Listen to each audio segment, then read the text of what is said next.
来乡亲啊，咱继续来到彰化县，这县议员赖清美讲涉嫌诈领助理费，互地方法院用公务员登录不实判刑1年，假罪4年，罚款230万。也毋过赖清美发冤枉，伊讲伊无贪污，讲是因为伊所请的2个助理有欠人钱，这个薪水若落助理的口座，助理会互扣钱，而助理的要求下，才会甲薪水汇入去人头口座。伊讲这就是互2个助理的薪水，伊一角银拢无摕。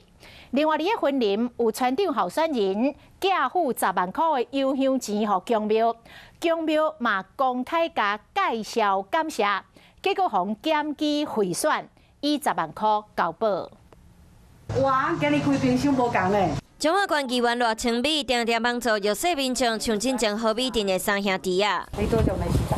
阁有进前报过一对10外岁小兄妹啊，因为得着癌症的老爸过身，出来经济真困难。赖清美亲身去斗3工，伊算检举对2012到2019年用人头口座领助理费，阁转互实际有做助理工课2位助理，诈领助理费527万外，互彰化地方法院判刑。赖清美等人以人头请领助理费，足以生损害于彰化县议会对于补助议员公费助理费用管理、税捐机关核课税捐正确性，依使公务员登载不实罪，将赖清美判刑1年，认罪协商后获缓刑4年。因为涉犯属公务员登载不实罪，判刑1年，假罪4年，罚230万，依法冤枉。真的没有谈到任何的，没有把助理费放进自己的口袋，一点过钱什么都没有。强调绝对无摕助理费，会用人头口座清领助理的钱，是因为伊伤软心。我不应该心软不挂他们，因为他们跟我讲说，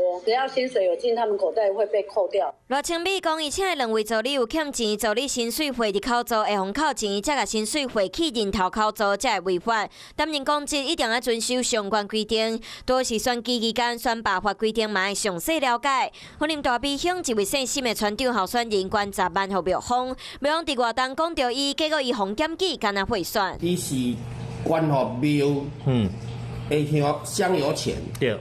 啊，阮迄当工，阮无人知。你捐落庙里的。捐的庙的尔。哎呀，捐庙的也无，也毋是讲迄个啊。姓沈的村长候选人太太讲，当时捐10万是添油香，因为知影公庙要起仓库，想讲要倒出，想要到选检举疑似贿选。云林地检署询问姓沈的村长候选人，佮庙方的人员了后，伊才违反选罢法，要求姓沈的村长候选人以10万块交保候团。Hello， 大家好，我是乃瑜，要教给大家2个任务。第一个，华视新闻的脸书专页，你按赞了吗？还有华视新闻的 YouTube 频道，赶紧订阅起来，还要记得按赞，开启小铃铛哦。